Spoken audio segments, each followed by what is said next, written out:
I'm Ruby Rogers with the Cincinnati Museum Center, and it's my pleasure to welcome you to this session on nomenclature that I think Paul is the one who came up with the title of Terms of Endearment. And since he's been working on this more than anyone else, it's his title. So, that was before he gave it his lifeblood. I'm going to do just sort of a brief history of nomenclature. Paul Boursier, who's chief curator of the Wisconsin Historical Society, will then talk in depth about Nomenclature 3.0. Jack Meinhardt, who is senior acquisition editor with Altamira Press, will then talk a bit more about the actual publication. Let me start with a little interaction here. Who is now using nomenclature? Okay, we have one person who isn't. I think that's probably one of our students who's helping. Paul wants to know what version of nomenclature you're using. Is anyone using the red 1988 version? 78, I'm sorry, 78 version. No one, okay. So you're all using either the 88, which came out in blue, or the preprint of that in 95, or is there anyone here who's only using nomenclature through a software without having the book right next to you? And what software are you using? Yay, Brian! Brian? Yeah. Sort of the fourth person of this group is Brian Gomez from Past Perfect. And if there are questions about how the new nomenclature is going to be incorporated into Past Perfect, I know Brian is just going to be willing to and eager to answer those questions. All right, now that we've gotten past that, because we're an organization that cares about history, I wanted to give you some of the history of nomenclature, because as I look out at this very young audience, I have the feeling that perhaps some of you weren't even born in 1972 when nomenclature sort of started. And 1972 is when Jerry Swinney became director of the Strong Museum in Rochester, and the museum Data Bank Coordinating Committee was organized in Hershey, Pennsylvania, of all places. The next big year was 1974, when Jerry Swinney hired Robert Chenal to be director of, I've got to look at my notes here,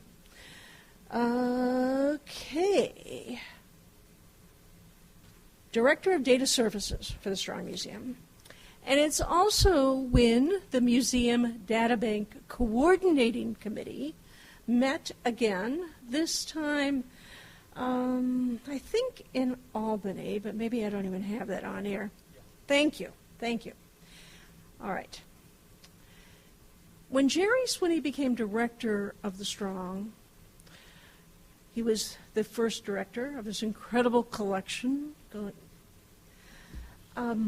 He set about finding someone who could help him create what he had first called for in 1968, a standardized, intellectually rigorous, and internally consistent method of cataloging history museum objects comparable to the Linnaean system in natural history.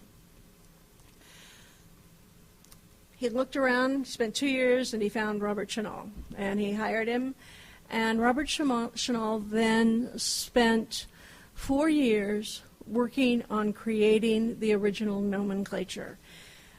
He consulted with curators and registrars from over 20 museums and historical organizations. Well, I shouldn't really say across the country. For those of you who picked up the handout, there's a map. There are 3 maps on the last sheet. And those maps show the geographical distribution of the individuals involved in nomenclature. I'm just going to say 1, 2, and 3, particularly since we're calling this version 3.0. And you'll see from that first group from 74 to 78, it's really on the East Coast. The Henry Ford was involved, and somehow a person in Idaho. But other than that, it's mostly East Coast. Ron Clay, who at that point was with the Maine State Museum, was a member of the original group. Ron was a member of version 2 and is our history in version 3. And Ron tells me that it's version 3 that really became, in his view, has been a group effort. That version 1 was primarily Chenal, version 2 was primarily Blackaby, but version 3, that Paul's going to tell you about, has been a really group effort. And it's a group effort scattered across the country, across Canada, 8 provinces, 1 territory, and New Zealand. So the effort to bring together the best minds, it has been a worldwide effort. Now, I've been in the museum field since 1968, not a computer person. I've heard the name Chenal probably for the last 20 years, not 30, which is what it should be. But I didn't know anything about him until I decided to do a little history, and I want to share that history with you because he's an interesting person. He served in World War II. After World War II, attended San Diego State University in accounting. He worked for Price Waterhouse as an accountant, became a CPA. Probably in his late 30s, he said, wait a minute, there's got to be more to life than this. Went back to school and got a master's and a PhD in archaeology and anthropology, and then entered that field. And that's when Jerry Swinney met him. After Nomenclature came out in 78, he left the Strong. He went to Buffalo. He was the director of the Natural History Museum there. In 1980, he went to New Mexico and was the first director of the Museum of Natural History in Albuquerque. He is no longer with us. He died in 2003, but he really was a pioneer, and we have to thank him for his original thinking in coming up with what we're dealing with today. I just want to mention briefly that the original version, number 1, they printed 4,000 copies. It was out of print by 1984. There was a group really headed up by Jim Blackaby that worked from someone here who knows that. If you can add anything to it, please do. And the second version came out in 88 from from AASLH Press. Altamira didn't exist yet. Since 2000, there's been a group of volunteers working on 3.0. And unlike the first 2 versions, not only is it a real group effort, it's a real volunteer effort. The first version had funding from NEA, the second from the National Museum Act. These guys, Paul and his fellow committee members, chaired by Deb Ahrens from the Nebraska State Historical Society, really through most of the work from 2000 to 2006, volunteered on this effort. And I commend each and every one of them for the time they've given. Well, I've probably rambled enough. For those of you again who picked up the handout, it has a brief chronology. In addition to the map, which is the last sheet, it also has a chart that compares version 1 and 2. Because I don't know how many of you out there are just sort of shaking in your seats, wondering how many changes you're going to see in version 3. I got to tell you, in 1988, people must have done the same thing. There were 11 categories in the first version. Tools and equipment was 1 category. All of them were in 1 category. Art was a separate category. Oh, that's enough of that.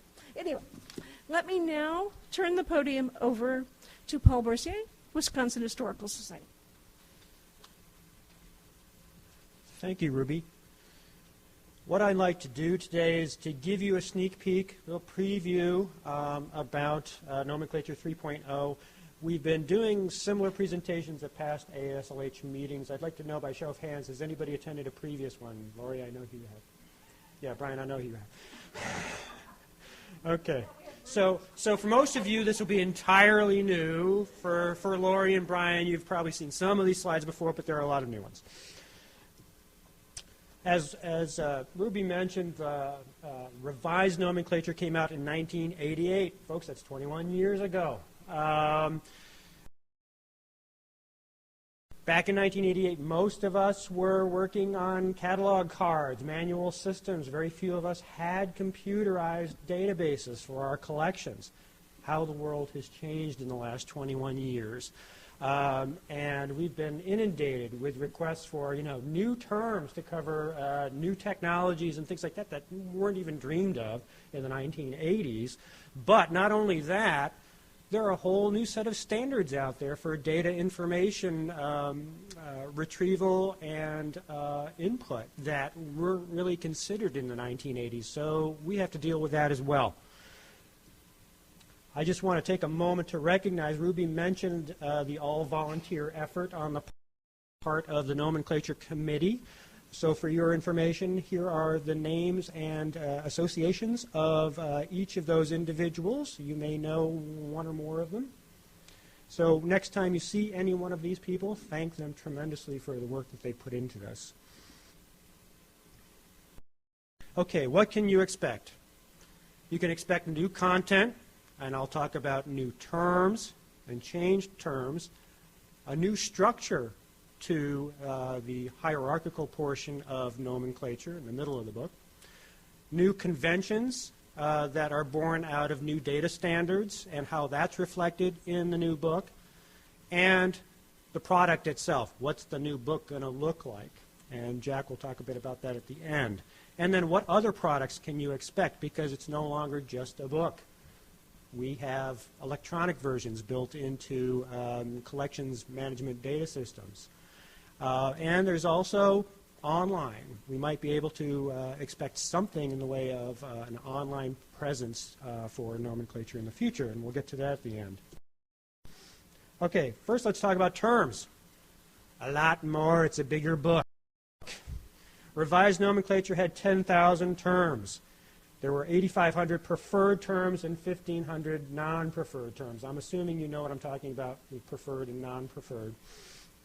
Nomenclature 3.0 has 15,500 terms, 13,700 of which are preferred, 1,800 of which are non-preferred.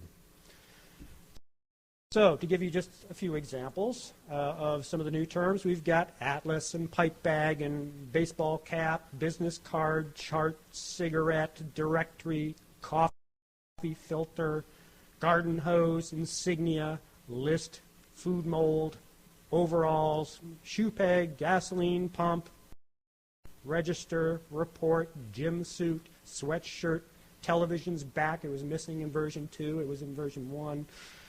And Christmas tree. Recent history. Digital camera, debit card, battery charger, digital video disc, or DVD is the non-preferred, air freshener, handheld electronic game, Nehru jacket, which isn't so recent, joystick, modem, light pen, piñata, food processor, and even temporary tattoo. We also moved a lot of terms from Revised Nomenclature for a better fit, and I'll give you a few examples. Admittance card was in documentary artifact, now it's in exchange media. Draft card was in documentary artifact, now it's in personal identification. Christmas tree ornament was in art. Don't know why. Now it's in holiday objects. We'll get to that in a minute. That sounds like a new thing. Whirligig, formerly in art, now in toys. Billiard table, formerly in sports equipment, now it's in game equipment. And we revised the spellings and punctuation of a lot of the terms in the book too. What used to be picture, comma, scrimshaw is now just scrimshaw. Beads, comma, rosary is rosary. Ball, comma, soccer, this might have been a typo, is now 2 C's. And we also changed the status of a number of terms. First of all, from preferred to non-preferred. So new preferred terms that used to be non-preferred include brochure and buffet and credenza, gondola chair, circular and flyer, counterpane and coverlet, girandole mirror and mantle mirror, linen press, sneaker, hair wreath. And then with some terms we went the other way, changing them from preferred to non-preferred. So box, comma, lunch is now one word, lunchbox. Frontlet is now superfrontal. Mat, comma, place is placemat. Rhythmometer is now metronome. Saw, comma, back is backsaw. Thurible is sensor. And unit, comma, disk is now drive, comma, disk. Okay. What can we expect in the way of new structure of the terminology? Unlike the transition from Edition 1 to Edition 2, we really haven't mucked around at all with the 10 major categories. As you can see here, they're all still there. One minor change here is the name for Category 1, which has changed from structures to built environment artifacts. And the reason for that is a lot of the terms in Category 1 aren't technically structures at all. And we have the same three tiers of object groupings, those 10 categories, all of which, 1 through 9, have classifications, and then some of the classifications have sub-classifications. And all of these three levels is natural word order for the terminology, and they're now all consistently plural. In Revised Nomenclature, some were singular, some were plural. It was inconsistent. Revised Nomenclature did have some subclassifications primarily under these classifications: clothing, food tools and equipment, armament tools and equipment, and distribution and transportation artifacts. But we've added a whole lot more subclassifications because additional subclasses can help catalogers determine the best term more rapidly and accurately, and additional subclasses can help retrieve information more rapidly and accurately. Here's a comparison. Revised Nomenclature had 82 classes, 28 subclasses. Nomenclature 3.0 has 77 classifications and 171 subclassifications. And what I'm going to do for you now, so you have a better idea of how we've kind of grouped all of these things together, I'm going to run through 171 subclassifications for you. Now, I'm not going to give you definitions for each of the subclasses. I do have them up here, and I won't talk about the kinds of things that go into them. But if you are interested in knowing more about any of the subclasses, write it down, and then after the session, you can come on up and we'll look it up, and if you have any questions there, we can answer it that way. But I just want to quickly, or as quickly as I can, go through these so you have a better idea of how we've kind of reorganized the world here. Category 1, built environment artifacts. In Revised Nomenclature, we had 4 classifications. In Nomenclature 3, we've actually reduced that to 3. And one reason for that is you'll notice that building components and site features are still there, but we've combined building and other structure into a category, or into a classification, called structures, which used to be a category. The reason for that is it was a real gray area between what's a building and what's not a building, and does that really make any difference as far as catalogers are concerned. And as we started approaching subclasses for that particular classification, we realized that it would be better to combine buildings and non-buildings under structures, as you'll see. Now, building components, we have created a number of subclasses: architectural spaces, barrier elements, construction materials, conveyance devices, door and window elements, environmental control elements, finish hardware, plumbing and drainage elements. Now, plumbing used to be in furnishings. That's now been moved over to Category 1. Roof elements, stair elements, and supporting elements. So a great expansion of the terminology in Category 1 for building components. Likewise with structures. And this is one reason why we decided to lump buildings and non-buildings together, because we wanted to organize them functionally. After all, nomenclature is supposed to be about function or functional context. So our structures are divided into the following subclasses: agricultural structures, ceremonial structures, civic and social structures, commercial structures, cultural and recreational structures, defense structures, dwellings, hydraulic structures, industrial structures, institutional structures, outbuildings, transportation structures, and things that we couldn't fit into any of the other subclasses, other structures. Moving on to Category 2, furnishings. Here's a comparison of the classifications for Revised Nomenclature and Nomenclature 3.0. And as you can see, plumbing fixture is not here anymore because we're covering that in Category 1. Other than that, you can see it's pretty much the same, except for the fact that we have pluralized some of those classification names and did a little bit of renaming, but they're essentially the same.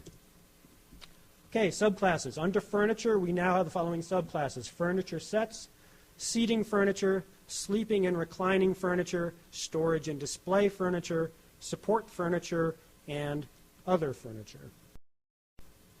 Household accessories, the following subclasses: containers for smoking and tobacco, decorative furnishings, furniture coverings, horticulture containers, storage and display accessories, and other household accessories. Lighting equipment, we have lighting devices, lighting holders, and other lighting accessories. Temperature control equipment, fire making equipment, heating and cooling equipment, and heating equipment components and accessories.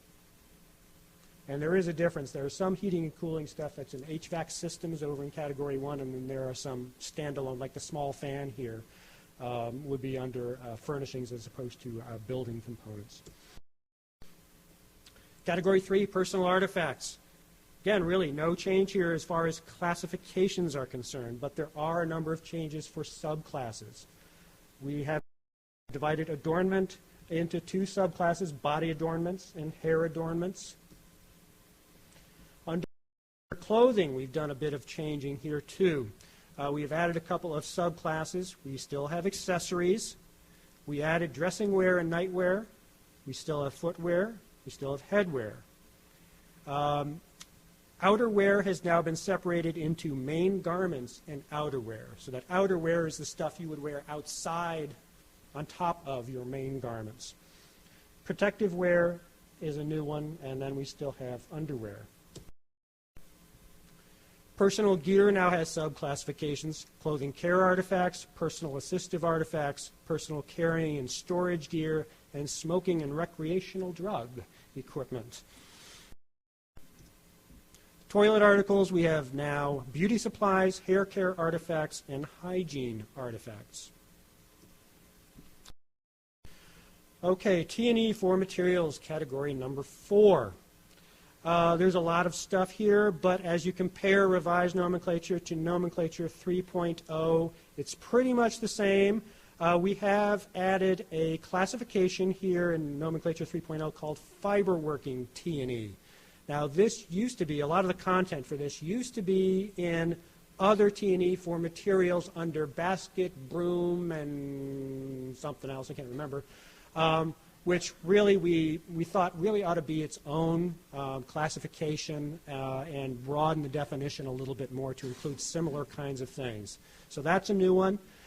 In food T&E, what we decided to do was, that used to be separated into processing and service as subclasses.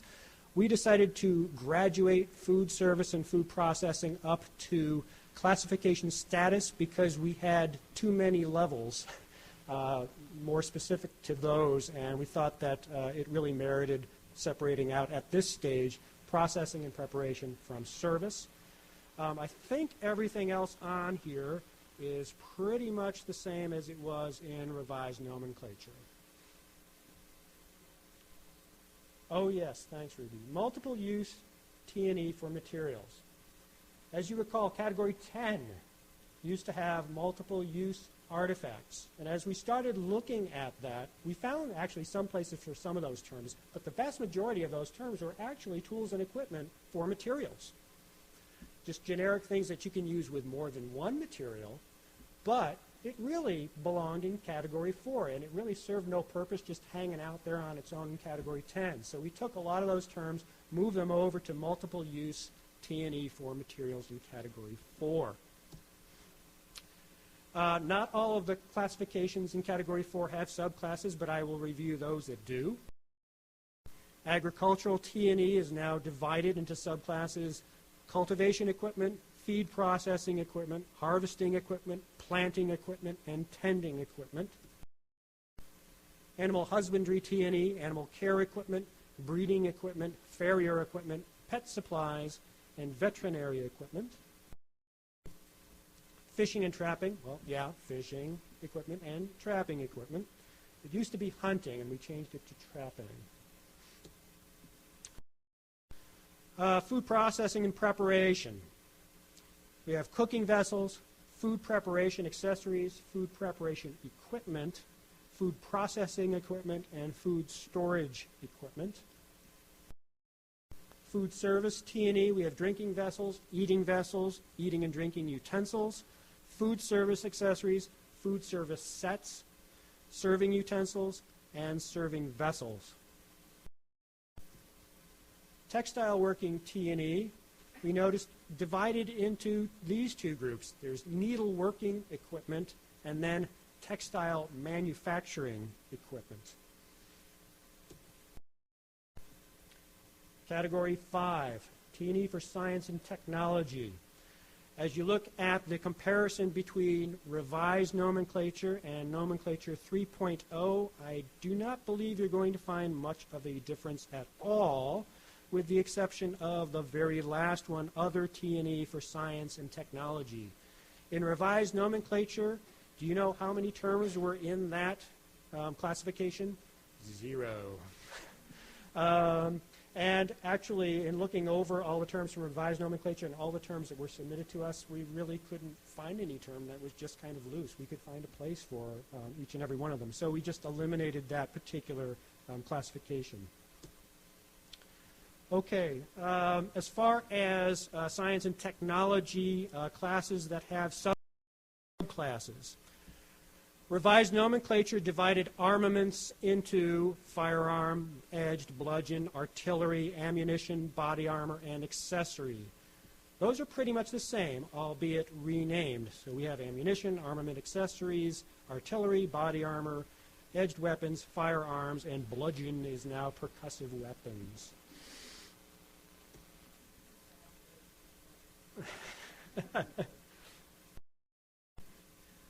Chemical T&E is divided into chemical testing devices, that is those things that specifically have to do with chemistry, study of chemistry, and then generic labware we separated out that could be used in a variety of different contexts.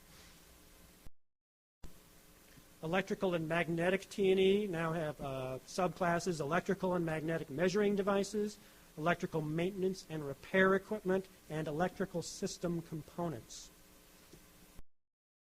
Energy production T&E, subclasses: power producing equipment, power transmission components, and other energy production T&E. And I think there are only a couple of terms in that one. Maintenance T&E, dishwashing equipment, groundskeeping equipment, housekeeping equipment, and laundry equipment. Mechanical T&E, those terms divided into two subclasses: mechanical devices and mechanical measurement equipment. Medical and psychological T&E, we have dental accessories and dental instruments, and then the things that aren't dental but are still medical: medical accessories and medical instruments. Regulative and protective T&E, of course, protective devices and regulative devices. Surveying and navigational T&E, of course, navigational equipment and surveying equipment. Okay, on to Category 6, T&E for communication. Here's a comparison of Revised Nomenclature and Nomenclature 3.0. And again, you see virtually no change here in the level of classification. However, subclasses don't matter.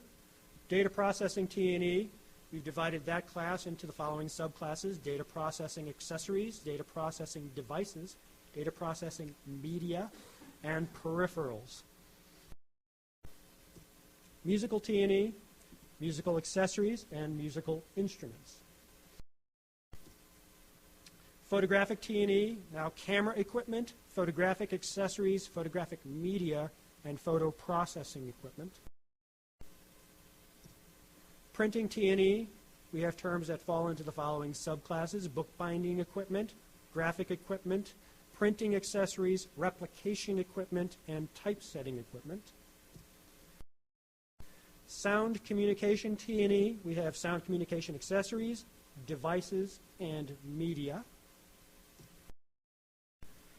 Telecommunication T&E, likewise, accessories, devices, and media. Visual communication T&E, we have accessories and devices. Written communication T&E, again, accessories, devices, and media. Hello, Bart. Category 7, distribution and transportation artifacts. Comparison of revised nomenclature subclasses for aerospace transportation to Nomenclature 3.0. You basically see really no difference here. We have a subclass for accessories, but we have separated out equipment into aircraft as opposed to spacecraft. Not that a lot of us have spacecraft. Likewise, this is how we have dealt with the subclasses for land transportation as compared to revised nomenclature. We have accessories, and then we have 3 subclasses that deal with vehicles: animal-powered, human-powered, and motor vehicles. Rail transportation. Revised nomenclature had equipment and accessories. We basically did 2. We have accessories and rail vehicles. Water transportation, likewise, equipment and accessories. Now accessories and watercraft. Category 8, communication artifacts. Virtually no change regarding the classifications on Category 8. However, we've done a fair amount of mucking about with subclasses here. Ceremonial artifacts have the following subclasses: funerary objects, holiday objects, organizational objects, party accessories, religious objects, and wedding objects. Documentary artifacts are divided into administrative records, declaratory documents, financial records, government records, graphic documents, instructional documents, legal documents, literary works, memorabilia, and other documents. Personal symbols, we have achievement symbols, belief symbols, personal identification, and status symbols. Category 9, recreational artifacts, we have the following classifications. Game is now game equipment. Public entertainment devices, still there. Recreational devices, still there. Sports equipment, likewise, and toys. No change there. And there are actually no subclasses in Category 9 for Nomenclature 3.0. Category 10, unclassifiable. Now this has really shrunk because we've moved the multiple use stuff over to Category 4. And there's not a whole lot left. There used to be 3 classifications: artifact remnant, function unknown, and multiple use artifact. And we decided that instead of dealing with those as classes and subclasses, we would deal with them as object terms, so that you have broader object terms including artifact, comma, identified. So now you can actually call it a name. If it's an unidentified artifact, let's call it an unidentified artifact. Fragment, material, comma, worked, which is useful for archaeology, and sample, comma, material. We have not only dealt with expanding the hierarchy of the upper 3 levels by introducing a lot more subclasses, but we have introduced the notion that perhaps the object terms themselves should be hierarchically organized rather than just listed alphabetically. That serves to group like things together a bit more. Now, primary object terms would be object terms for which there is no broader object term. Secondary object terms would be more specific examples or types of the broader primary object term. And tertiary object term would be even more specific than that. The new object term hierarchy recognizes that object terms have broad, narrow relationships relative to one another. So if you're used to dealing with other lexicons, such as, let's say, Library of Congress subject headings, you're familiar with broader term, narrower term. We're finally establishing those relationships in nomenclature. This allows catalogers to find appropriate terms more efficiently and to enter terms according to the level of specificity with which they are most comfortable. And it allows researchers to find objects both generally and specifically on different levels. Here's an example of the difference between Revised Nomenclature and Nomenclature 3.0 when it comes to object term hierarchy. Under footwear in Revised Nomenclature, you would find the following terms listed alphabetically: clog, espadrille, loafer, pump, shoe, and slipper. Well, clog, espadrille, loafer, pump, and slipper are all more specific example of shoe. So we put shoe as a primary object term and organize the other terms alphabetically as secondary object terms under the primary object term shoe. It's also helpful when you have things like vestments. I can see, and I'm not all that familiar with vestments myself, I can probably recognize an ecclesiastical vestment if I saw it. But would I know the difference between a cassock and a chasuble? Probably not. But I'd want to be able to call it a vestment. And that's actually a new term in Nomenclature 3.0. In the Revised Nomenclature, you might find vestment terms sprinkled throughout a much longer alphabetical list. So you'd have alb, and then you'd have blah, blah, blah, blah. And then you'd find cassock, and then more blah, blah. And then chasuble, and more terms, and then maniple. So, you know, they were all over the place. So what the new object term hierarchy does is it takes all those terms, groups them together under a broader term so that all those related things are together. A few more examples for you. Kitchen cabinet. In Revised Nomenclature, that would have been organized under furniture, which would be under furnishings. But now we have kitchen cabinet under a broader term, cabinet, which is under the subclass storage and display furniture, which is under the class furniture, which is under the category furnishings. And we even have more specific terms, like in this case, the Hoosier cabinet, which is an example of a kitchen cabinet. Sheet music under documentary artifact and then communication artifacts in Revised Nomenclature. Now it's under a broader term, composition, musical, which is under the subclass literary works, which is under the class documentary artifacts, which is under category 8. Same thing with garden bench. It used to be under furniture. Now it is under a more general object term, primary object term bench, which is under the subclass seating furniture, which is under the class furniture. And one last example, fielder's glove used to be under sports equipment with a whole lot of other stuff from a whole lot of sports.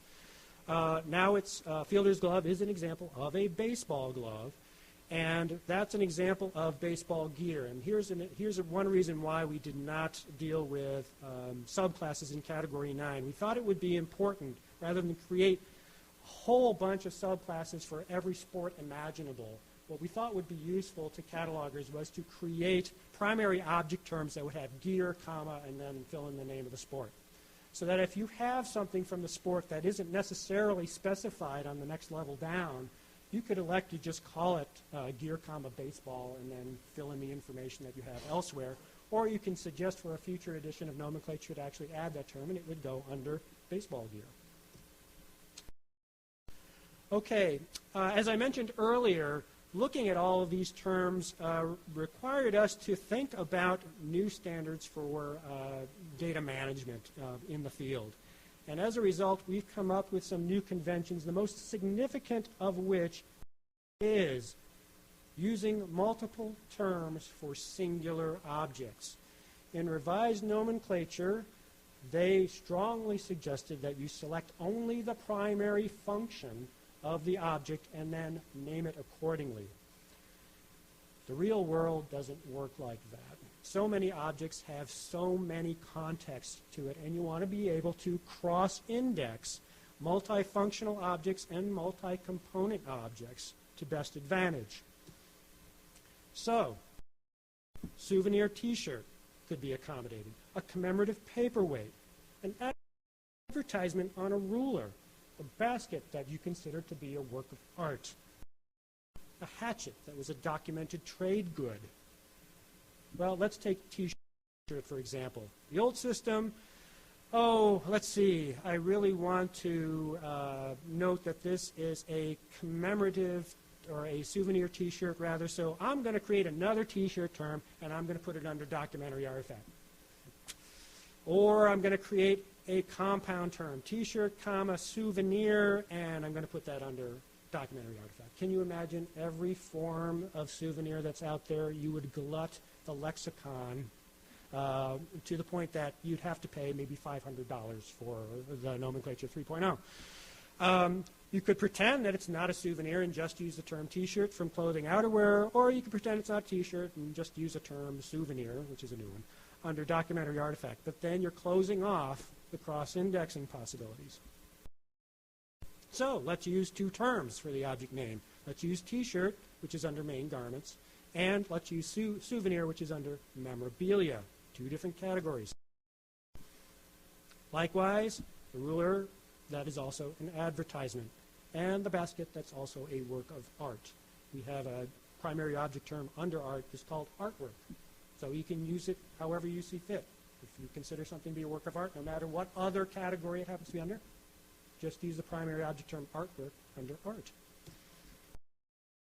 And with the trade good, hatchet, there's a new term, good, trade, which is under exchange media, and then hatchet. This way we can deal with clothing that serve as personal symbols. So we have pastoral ring under personal symbols, and we have ring, which is under adornment. They serve both purposes. Let's use two terms. Likewise with cassock and robe. That's an example of the vestment that we mentioned earlier. So if we want to cross-index it, because actually we moved all the vestments over to status symbols, which is under personal symbols, because that's what vestments do. They identify the wearer. However, they also serve as functional clothing. So let's use a term from the clothing area in order to do the cross-indexing. And likewise with uniform and jacket that we see here. And clothing as ceremonial artifacts. Use dress from main garments, and we have dress, comma, wedding in wedding objects under ceremonial artifacts. And likewise with veil and veil, comma, mourning. Now, I'd like to point out that dress and dress, comma, wedding seems kind of strange. We have dress in one category, and we have dress, comma, wedding in another category. We could just as easily have put dress, comma, wedding as a narrower term under dress. But that closes us off to the possibility of cross-indexing. What term would we use over in wedding objects that would apply to this object? So we made a conscious decision to take dress, comma, wedding, organize it over in category 8, because we knew that we could also use the generic term dress over in clothing in order to properly cross-index it. Multifunction objects, how would you deal with an entertainment console? It's got so many parts to it that we want to be able to cross-index. We create a term, console, comma, entertainment, and put it where? Under furniture, under sound communication T&E, under telecommunication T&E. Why not use as many terms as you need to cross-index the object? So we now have a term called cabinet, comma, entertainment, which is under storage and display furniture. Television, telecommunication devices. Phonograph, sound communication devices. Radio, again, telecommunication, and audio cassette player. And then there are other objects that have multi-components. Let's say you have a combination salt and pepper shaker. Let's call it a salt shaker. Let's call it a shaker, comma, pepper. So if I'm looking for my salt shakers, I find it. If I'm looking for my pepper shakers, I also find it. Flashlight keychain. Let's use flashlight and chain, comma, key. Camera phone. Let's use camera, comma, digital, and telephone, comma, cellular. Alarm clock radio. Clock, comma, alarm, and radio, comma, table. Combination bottle can opener. Let's use bottle opener and can opener. Pipe tomahawk that served as a presentation piece. Pipe, tomahawk, and piece, comma, presentation, which is a new term. Swiss Army knife? Oh, boy. Here you got pocket knife, corkscrew, tweezers, you name it. Picture postcard. We could use postcard from written communication T&E, plus we could use a photomechanical print from graphic documents. If it's written on, we could use correspondence from other documentary artifacts. And if there's a postage stamp on it, and we want to be able to find it if we're looking for all the postage stamps in our collection, why not use that term as well? It's from exchange media. And if you recall, if you work with these kinds of objects in revised nomenclature, documentary media and content, you'll notice that if you look up the term card, index, or envelope, or label, address, or notebook, or postcard, you will find that you have to organize it in different places depending on whether it's blank or it's not blank. Did away with that paradigm. Revised nomenclature, it would be written communication if it were blank, documentary artifact if there was something written on it. Nomenclature 3.0, use one term to describe the medium, the blank piece, and then another term to describe the content that's actually on the piece. So, for instance, a blank legal pad, you would just use pad, legal. If you had a legal pad on which notes were written, use pad, legal, and note. If you have a blank motion picture film, film, motion picture, that's the medium. If you have a recorded motion picture film, film, motion picture, and picture, motion, which suggests that there's content there. Blank audio cassette tape would be audio cassette. Recorded would be audio cassette and recording. Blank compact disc, disc, compact. A blank or a compact disc rather that has software or browser software on it would be disc, compact, and software, browser. Compact disc containing a sound recording, disc, compact, and recording. Electric bass guitar. We've got bass guitars. We've got electric guitars. It's both. What do we do? Guitar, bass. Guitar, electric. Musical, mechanical, tall case clock. Clock, mechanical. Clock, musical, and clock, tall case. A portrait painting. Let's call it a portrait, and let's call it a painting. 35 millimeter single reflex camera. Camera, single lens reflex, and camera, 38 millimeter. Again, I can go on. Dining armchair, armchair and chair, dining. A salt box parsonage, house, salt box, and parsonage. Educational jigsaw puzzle, puzzle, jigsaw, toy educational. Serial dot matrix printer, printer, dot matrix, and printer, serial. You get the point, I think. It also affected the way we're dealing with product packaging in Nomenclature 3.0. Sometimes a bottle is just a generic bottle, and sometimes it's a product package. The old convention forced us to choose between the bottle that's in container or the bottle in merchandising T&E. But really, isn't it both? A plain bottle would be bottle. But a bottle that's also a product package should be bottle from container and a new term, package, product from merchandising T&E. That package, product term will now replace in merchandising T&E these terms: bag, barrel, bottle, box, can, case, crock, jar, jug, keg, tub, tube, and vial. Okay, what you've all been waiting for, I think. New product. First of all, let's talk about the book. The book will have a different format than revised nomenclature. First of all, I think you're going to find it's going to be easier to read. We're not shouting at you anymore.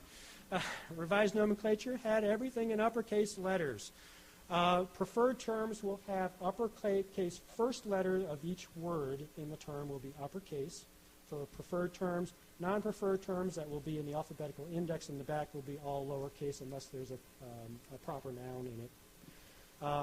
So you get the idea from these examples. Here's an example where we're taking a bill of sale, we're changing the punctuation there and also the upper or lower case. Same with Cotree. User amenities in the book. There will be a revised introduction.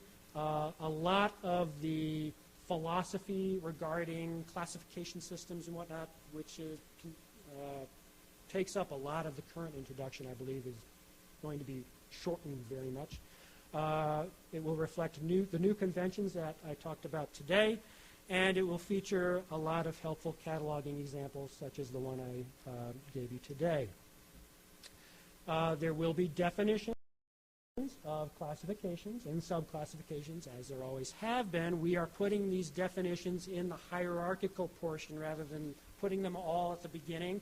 That way, when you're in that section and you're looking at terms, you can remind yourself, well, what does this class or subclass mean? And it'll be right there. And we will also have lots of helpful notes and cataloging tips in there. So as you're looking up a term and there might be an opportunity to do some cross-indexing, we will actually give you some tips on how you might be able to do that. And Jack will show you how that's going to look. Jack.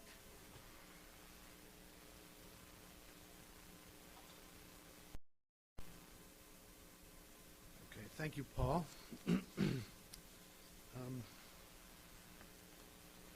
Nomenclature 3.0 is 50% larger, and it's significantly more complicated in its organization. And this is a designer's nightmare. We have 3 levels of generality plus 3 classifications of object terms, and we have notes. That's 7 bits of information that have to be incorporated on a page. And yet we wanted this to be as clear, as easy to use, as transparent as possible. We wanted people to be able to use it moving from a subject term, looking up a subject term in the alphabetical index, and looking at the page to know where you are, so you don't have to leaf back through and see what category you're in, what classification you're in. We wanted people to be able to open up the book at a subclassification and look at various kinds of terms that are related to the kinds of objects that you're interested in to look for a preferred term. We wanted you to be able to navigate your way through the book easily and simply. And so that's what our design of the book has tried to do. This is an example of a page, a left-hand page from Category 1, which are built environment artifacts. The book itself is really designed by spread. The spread is a term that comes from magazines, meaning a left-hand page and a right-hand page together. Notice in magazines, spreads are designed, the images are all integrated according to a spread, and they communicate across the gutter. The gutter is what goes down the middle of the book. And this book is designed according to spreads, by spreads. You'll see that there's a bar at the top that runs across. It says the page number, door and window elements, and then it has Category 1, built environment artifacts. And then it will continue across page 5. We don't have an example of that here. It will then say, on the upper left-hand part of page 5, it will say building components, and then it will have another set of words over on the right. Now, these are all organized to help you find your way through the book. The category will always be on the upper right-hand corner of the left-hand page. So anytime you open a spread, the category is right there, up on the upper left-hand corner of the left-hand page. On the upper right-hand corner of the left-hand page. On the upper left-hand corner, on page 5, you'll have the classification, and that's not shown here. The classification here, as I said, is building components. On the far left, and this is organized according to the dictionary style. On the far left, at the upper corner of the far left, after the page number, you have door and window elements, and that's the sub-classification that is either continued from the previous page or is begun at the very top of this page. And in this case, it's begun at the very top of this page, door and window elements. A new sub-classification is beginning right here. And it's given a definition, as you can see, right there. And everything below that is in that sub-classification. Now, on its twins, on the other spread on page 5, in the upper right-hand corner, you will have the classification that is at the bottom of the page, and that continues on to the next spread. This is the dictionary. You know, if on the upper left-hand side you have larynx, then down here you might have love, which goes on to the next page. So it's organized according to a dictionary style. So what we have across the very top of the page are all three levels of generalization, the top three levels of generalization on every single spread. We have the category on the upper right-hand corner of the left-hand page. We have the classification on the upper left-hand corner of the right-hand page, and we have the two sub-classifications that begin and end that spread. So all those three elements are right there on every single page. So anytime you open the book, you'll know right where you are. And then you'll see down below on every page we have the three levels of object terms. And the seventh piece of information that we have on these pages are the notes, which you can see there. And notes will give you variants, they'll give you helpful information, whatever we think you need. So I think that this is a very easy to use design. And you can use it in a number of ways. You can leaf through it, looking from term to term, because the terms are similar to one another, as in a thesaurus. You can simply use the index and go to the page you need. And all the information is right there. We will also have a table of contents. I don't know how many of you used the 1995, the black version, but the table of contents in that version is very difficult to find. It's in about 10 or 12 pages. It's like a Bible where you've got all the information on when the books were written and what the sources were and what the languages they were written in. And finally, you come to, oh, there's Genesis, Exodus, Leviticus, Deuteronomy, and so on. Very hard to find. That's true of nomenclature, too. And Altamira was responsible for that because the first revised edition had it right. We will do the same thing. We will have a table of contents on cover 2, which is inside the front cover and the facing page, and on cover 3, which is inside the back cover and the facing page. And the table of contents will consist of a category, classification, and subclassification. The very information that you have running along the top of each spread. So very easy to work from the table of contents to the book, back and forth. Very easy. No effort at all. The index to this book is different, of course, as you all know, from indexes to most books. No subject headings, no subsubject, no subheadings, nothing like that. Just a list of terms. Oop. This is a sample page of the index. A list of terms, including all the subject terms included in the book. All what? 15, how many? 15,500 subject terms, both preferred and non-preferred terms. And what we have done is the preferred terms are in capital letters, and we've given you the term, all listed, of course, in alphabetical order, and then either the classification or the subclassification in which that term is found, and if there's no subclassification, the classification in which it's found, and then the page number. So you can get there easily. In the case of non-preferred terms, we have given you, the non-preferred terms are included in small caps, and then we've given you in parentheses the preferred term, and I'm having trouble seeing this. Yeah. So if you look at the second one down, to take the first example, instead of house toll, the committee has decided to call it a toll house, and it will not have a blank space there. It will have the subclassification for a toll house, which is transportation structures, and then the page number in which that's found. So there will be no blanks under there. They will all be filled in. This is not a complete index. And that's it. It's as simple as that.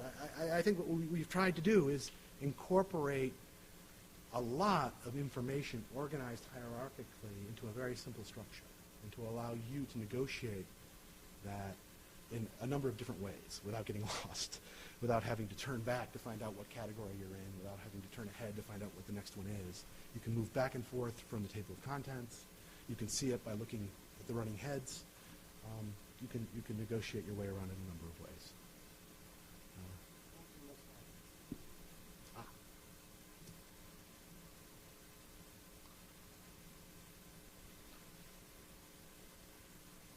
Okay, that's the book.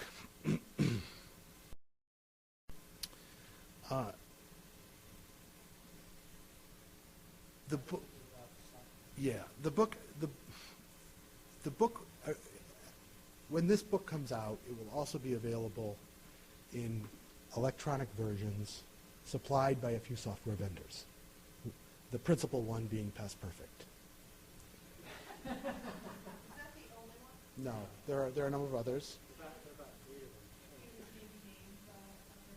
I can give you a couple examples. Questor, Argus, Discovery, Vernon Systems.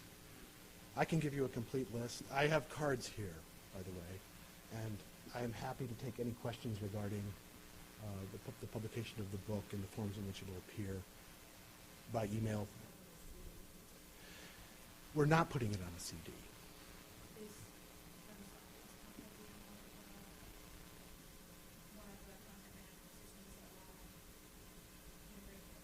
I don't know. But we're willing to work with software vendors of any stripe, and we're charging a minor licensing fee and access to their subscriber list, because most people who use the electronic version want to use the book as well. They need to have a hard copy of the book as well. Well, that's up to them. But we don't want to give it away. But we're willing to work with them. So they haven't come to us. We're not going to go out and look for them. Yeah, they have to.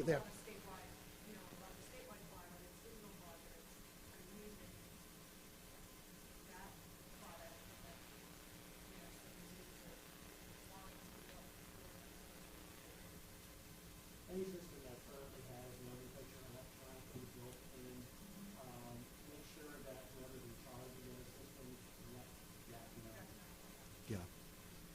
Yeah. In the past, we have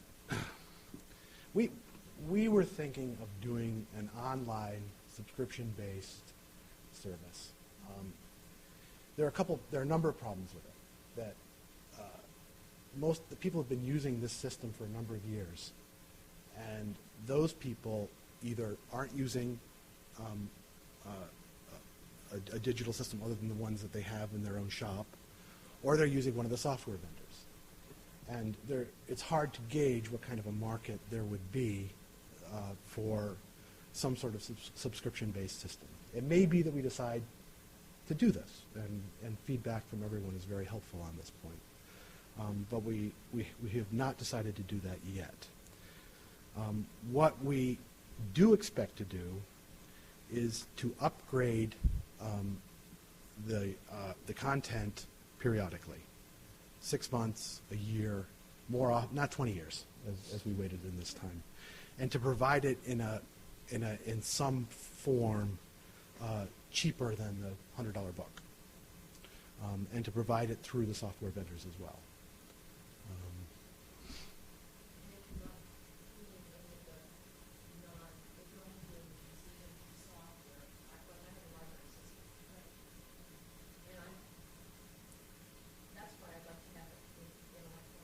Right.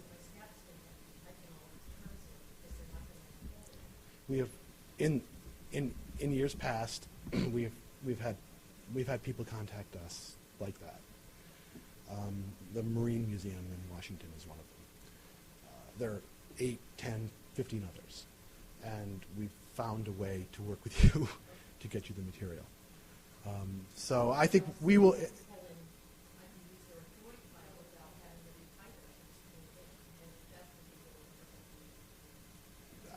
For the time being, what we want to do is work with problems like that on a case-by-case, Because, if it turns out to be 15, it doesn't pay for us to invest in a huge online subscription service, which is expensive.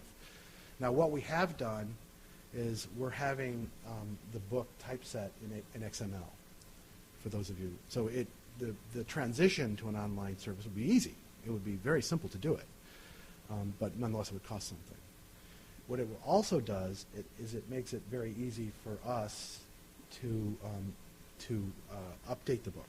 We can add new subject terms, just reflows, and we could conceivably print a cheaper version of the book in 5 years, because many people do want a written version. They do want the hard copy. So, we're not sure what we'll do, but we could, produce a cheaper version of the book, produce a PDF that you can print out. There are a number of possibilities, and we haven't decided which road to go down yet. But we don't want you to be, we want you to be able to have the material,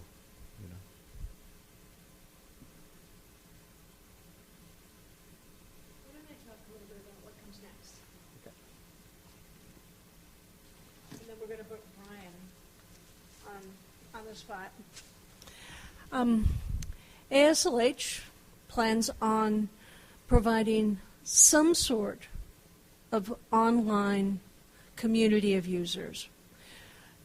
By the time the book comes out in December, there will be a way for people who are using 3.0 to say, how can I do this?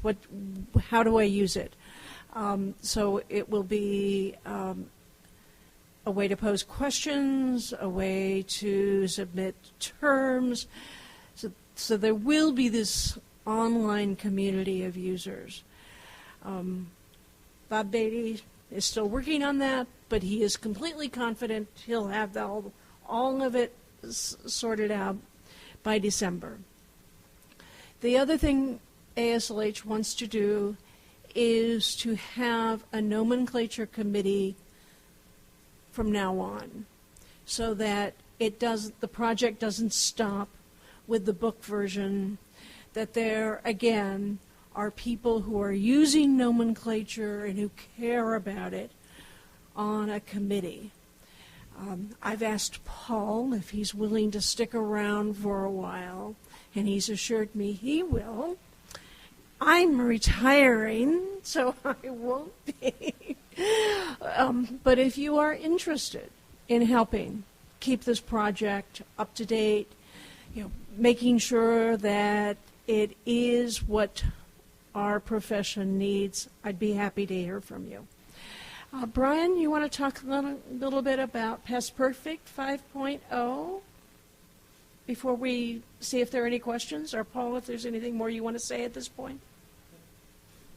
I don't have too much to say other than version 5 is in the works for Past Perfect, and that we have our plans to incorporate the 3.0 into Past Perfect, deciding on exactly how it's going to look and how it's going to work well. It's still a month or two away until we see the final copy, but you can expect to see this in Past Perfect version 5. Maybe not when 5.0 originally comes out, but down the road 2, 3, 4 weeks. But sometime in 2010 is your expectation. Yeah. The other thing about this, what our job, as we see it, is to take all of the work that we've done in black cover, blue cover, and red cover books, and have a way to convert that information to 3.0. And I think that's what most people's fear is. Going by this standard for this long, and now, what do I do? I'm not talking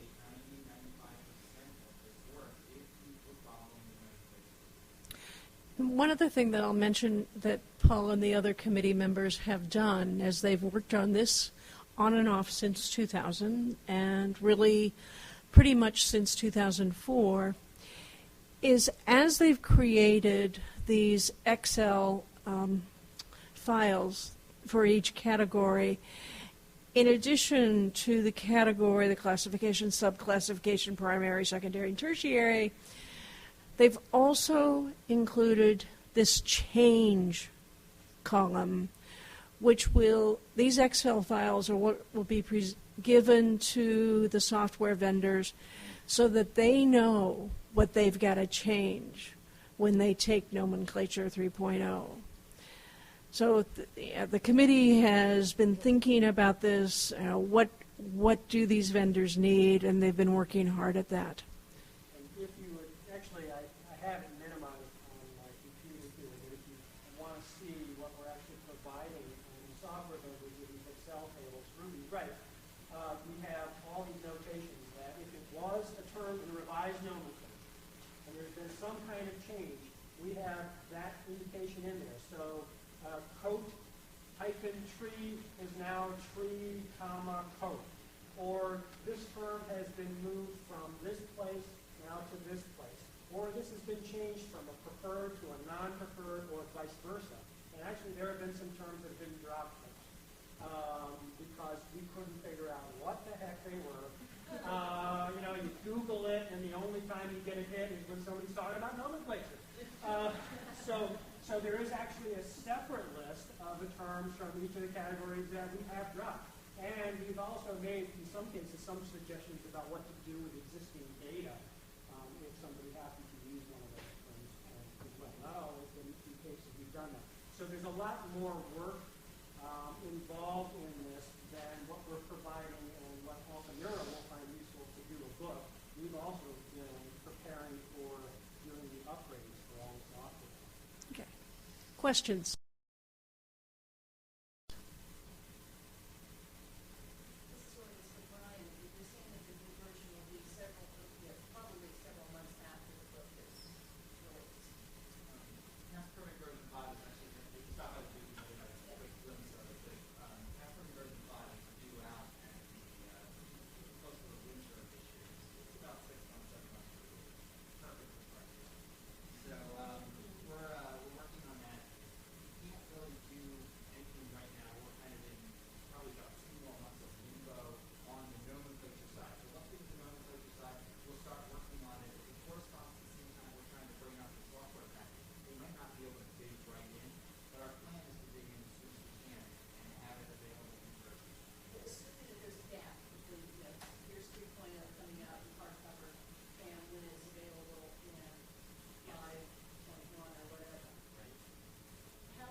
to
category, classification, and primary occupancy. But in many cases, you'll have category, classification, sub-classification, primary occupancy, secondary occupancy, tertiary occupancy. So instead of giving you an object named field, which was always going to be at the third level, your object named field sometimes might be a tertiary term, sometimes might be a secondary term.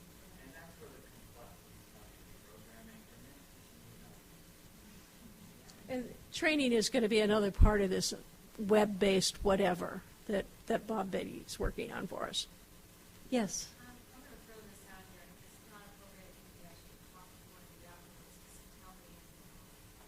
But I'm in a kind of a specialty museum. I'm with the AASLH Annual Meeting, and what I've had trouble doing with now is the fact that a lot of tools that are used to build trails, walking kind of trails, are tools that come from other, well, like for instance, if you go out to a trail building site, you might see a chainsaw, you might see the levers to move rocks, you might see lawnmowers, trimmers, axes, saws, mallets, and looking at this, I was just going through here when you were bringing up these groups, and I was thinking these terms like I have groundskeeping tools that are used for trail building, I have forestry tools that are used for trail building, and I have construction tools that are used for trail building. I want to find my trail building tool. Mm-hmm. Is that something where you can do with cross-referencing somehow? If we create a classification called trail building T&E, but there are other ways to deal with that too, because you can also, I mean, there are many fields that you have to use. I mean, naming an object and having that one field in your database isn't the be-all and end-all of describing our objects. So you might be able to use a subject index in another field to deal with various aspects of trailblazing. Some other field, 'cause that's kind of what I've been doing. I've had another Right. field that I just said trail building tools. Right. It just kind of seems, when I'm hunting for the right term, it's just like, ooh, looks like that. Yeah, and we're usually dealing with kind of the functional context for which it was intended to be, created, but then people may use it for a variety of other purposes, and I think there are other ways to get at that. Yeah. And we've also grappled with that issue when we're dealing with multiple use T&E. Remember the thing we moved from Category 10 to Category 4, and we're thinking about scratching our heads. It's like, well, this thing could be used on this kind of material and this kind of material, but it was originally created for this kind of material. Where do we put it? And that was a real issue for us. And I think we got some of that right, and we probably didn't get it all right, and that's another reason.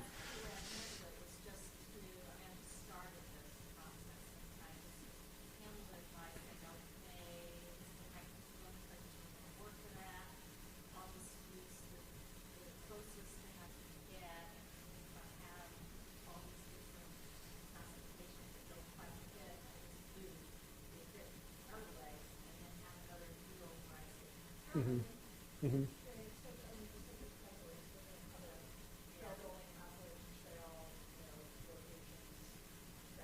Yeah.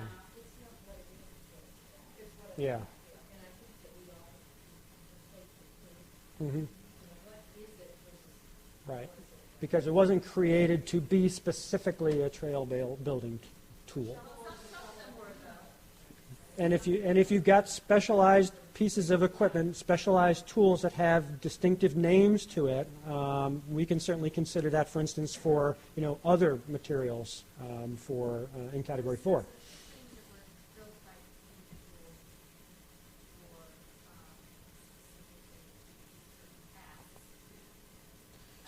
So you will have an opportunity, if you become part of the online community, to say, here are a few terms that we found really helpful within this context, and we think the most appropriate place in the current hierarchical system would be in here. Whoever's on the committee, please consider it.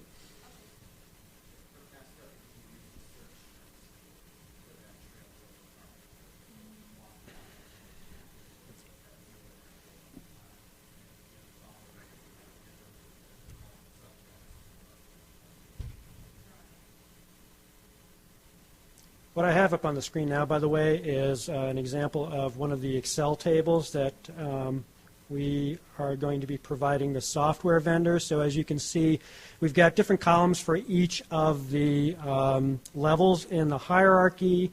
If the source for the term was revised nomenclature, that's indicated in that source column. We have all those definitions and the notes that you saw before in there. And then we've got this changes field, as Ruby mentioned. So, you know, on line 7, whatever that was, changed from non-preferred. Now it's a preferred term. Changed from bed springs. It's probably bed spring now. And as you go down, you can see that all of those are noted there. We also have a separate Excel table for all the non-preferred terms so that the good folks at Altamira can make sure to include all of these, which are not in the hierarchical list, in that alphabetical index along with what the preferred term is with the classification. So that looks a lot like the alphabetical index. But we also note the changes there. If there's this used to be a preferred term, that's indicated in there because the software folks would find that to be very handy. And then we've got that list of deleted terms that in some cases we say, well, do nothing with Afghan because nobody should have been using it anyway. It was non-preferred, or you can replace it, bracket there with the bracket that's in Finnish hardware. Quite frequently, you had identical terms in multiple places. You know, so there was bracket in this area and bracket in this area, and it really meant the same thing. They were just kind of trying to cross-index by using the same term. But Nomenclature 3.0 is what's called a mono-hierarchical system. And what we tried to do is have every term be unique, that it isn't exactly like another term meaning something else or maybe even meaning the same thing that's located somewhere else in the hierarchy. So that's one little thing that we grappled with, was trying to put some kind of modifiers on terms so that they weren't identical. And then that term will be in one place and one place only in the hierarchical organization. But that's the beauty of being able to suggest other terms that you can use for cross-indexing purposes. All right.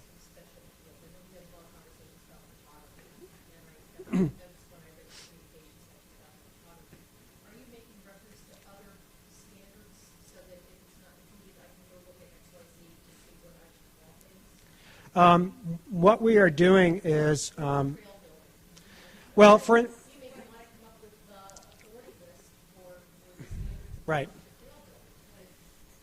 One thing we are doing is we're offering, we don't have a bibliography anymore that the old volumes did. We figure you can probably find a lot of this stuff online. There are a number of online thesauri and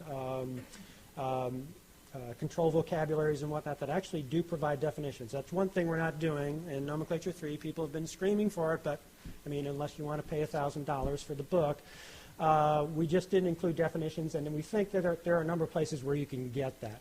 One place I highly recommend is the Art and Architecture Thesaurus from the Getty. It won't cover everything, but it covers a lot more than you may think. It's more than just art and architecture. The beauty of that is it's also a hierarchical system, but you can look and see, okay, what is meant by this term? And what are some of the related terms that they use there? And if you find suitable terms from a source like that that you think, oh, you know, that ought to be in Nomenclature too, that can be submitted. So there are other sources out there for standardized vocabulary. We consulted several of them, not necessarily all the ones that would fit specialty museums, but if you're aware of those and regularly make use of terms from those sources, let us know about it. We'll be glad to incorporate it in a later edition. Yes?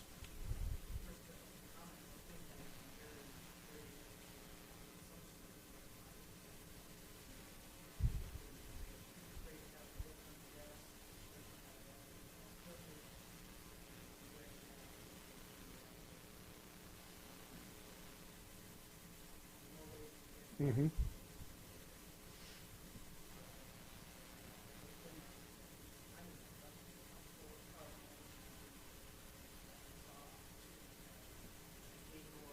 Yeah.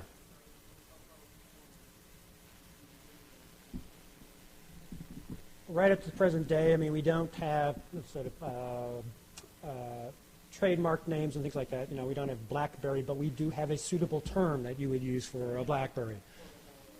Yeah, there are lots of portable handheld devices in there. Of course, many of those are multifunctional, so they might have different components to them that you can call other things just for cross-referencing purposes. Again, this is basically a system for indexing. They're indexing terms. We don't anticipate that you would be using these terms for exhibit labels or catalog captions or inventory entries or anything like that. It's just a way to help you find the things that you need. But yes, we actually thought of, I can't remember, GPS devices. They're in there. Segways, they're not called that because that's trademarked, but I think it's, I can't remember what it's called, but there is a generic term for that. That's in there. It got to the point when we were working on this really hard is I'd be driving into work and every object I'm passing says, name me, name me. All that device thing you take and you plug it into the side of your computer and it has like 4 gigabytes of things. Yeah. And what is that called? You know? It's in there. I can't remember what we called it. Yeah, yeah. It's a drive. Yeah, yeah.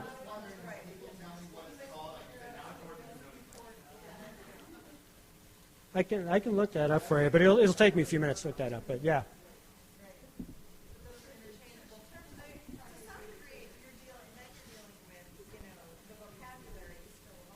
Yeah.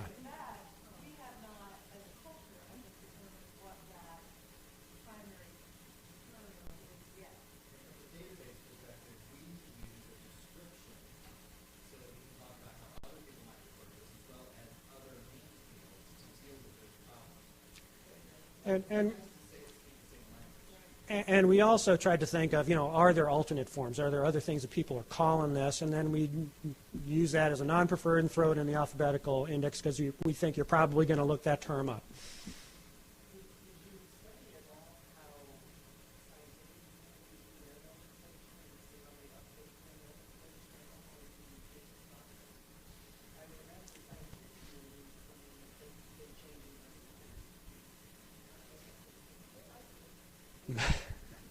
Yeah.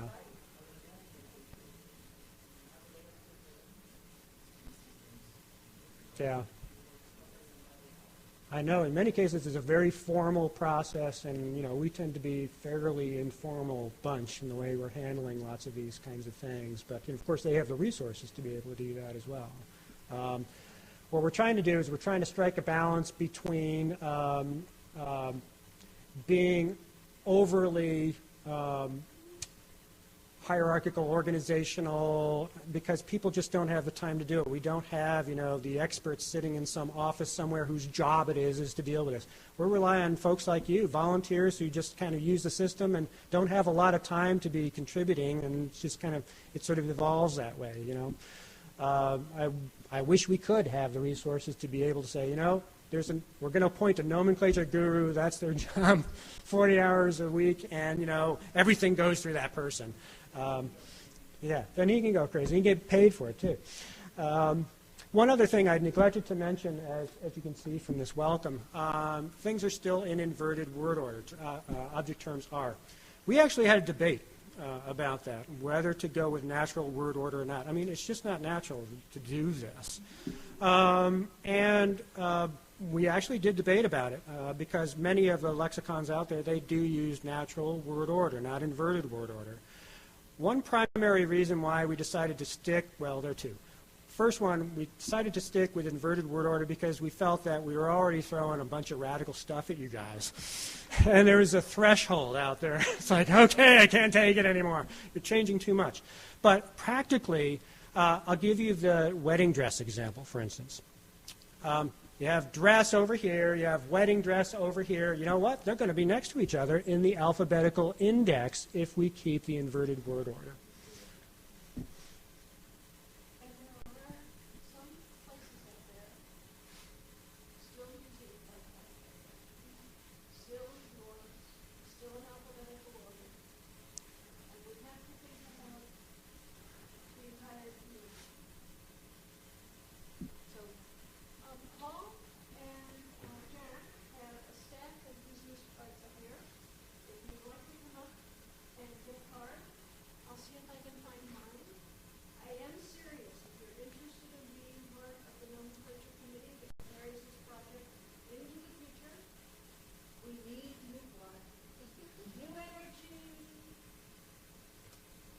Someone to give me a break. Some of the